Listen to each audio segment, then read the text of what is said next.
Hello বন্ধুরা, আমি নন্দিতা আবার চলে আসলাম আরেকটা ব্লগ শেয়ার করার জন্য। তো যাই হোক, হাসিকে স্কুল থেকে আনা হয়ে গেছে, আর স্কুল থেকে আসার সময় হাসি বলে দিয়েছে, মা আমি কিন্তু সকালে ম্যাগি খাবো।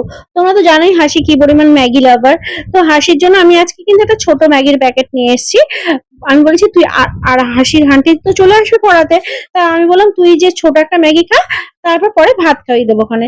তো ওকে ছোট ম্যাগিটা বানিয়ে দিলাম, বানিয়ে দিয়ে ওর মধ্যে আমি আজকে এগ ম্যাগি করিনি, কারণ কেন বলতো, আজকে তো শুক্রবার, তো শুক্রবার দিনকে যেহেতু নিরামিষ, তাই ওকে করে দিয়েছি তোমার প্লেন মশলা ম্যাগি। তো ম্যাগিটাকে আমি ওর কাছে দিয়ে আসলাম। তারপরে হাসির বাবাও চলে এসেছিল খেতে। এবার বলছিল, গতকাল তো হাসির বাবা আমার দিদি বাড়িতে গেছিল, দিদি বাড়িতে একটুখানি কীর্তন দিয়েছিল, তো লুচি আলুর দম পাঠিয়েছিল, তো আলুর দম কিছুটা ছিল। তো হাসির বাবা বললো আমি সেটা লুচি আলুর দম খেয়ে চলে যাব কাজে। তো আমি সেই আলুর দমটা ফ্রিজে রাখা ছিল, সেটাই ফ্রিজ থেকে বের করে গরম করে দিলাম, আর তারপরে দুধটা জাল দিতে বসেছিলাম। এরপর আমার আর শাশুড়ি মায়ের জন্য, দুজনের জন্য চা করে ফেললাম। সকালের ভাত আমার রান্না করা হয়ে গেছে, আর হাসিকে আমার ম্যাগি দেওয়া হয়ে গেছে। এরপরে তোমার একটা জিনিস তোমাদেরকে দেখাইনি, তো চলো সেটা দেখি। এই দেখো, আজকে রান্নার আয়োজন হচ্ছে হলো তোমার নোটে শাক কেটেছে, আর বেগুন ভাজা, আর এই দিকে তোমার কেটেছে হলো ভেজ ডালের জন্য বিনস গাজর, আর এটা দিয়ে তোমার হবে কি বলতো, পটল। খেয়ে চলে গেছিলাম রান্নাঘরে, কারণ তোমার বেগুন ভাজা বসাতে হবে, আর শ্বশুরমশাই কেটে রেখেছিল শাক, সেগুলোকেও রান্না করতে হবে।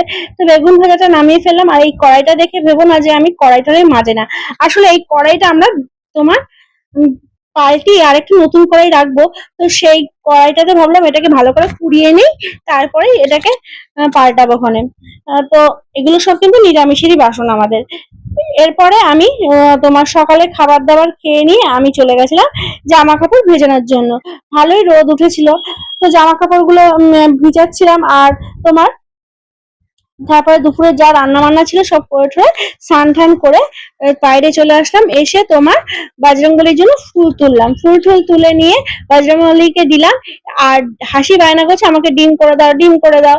তারপর ওকে আমি ডিমও করে দিয়ে ওকে দিতে গেলাম।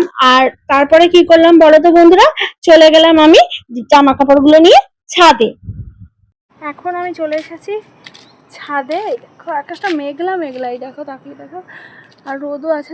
যাই হোক, তখন তো দেখেছিলে যে তোমরা জামা কাপড় ভিজেছিলাম, তো সেই জামা কাপড়গুলো আমার কাঁচা হয়ে গেছে। এই দেখো বালতিটার মধ্যে করে এসেছি নিতে। তো এগুলোকে এখন মেলবো, আর হাসিকে ডিমের অমলেট করে দিয়ে এসেছি।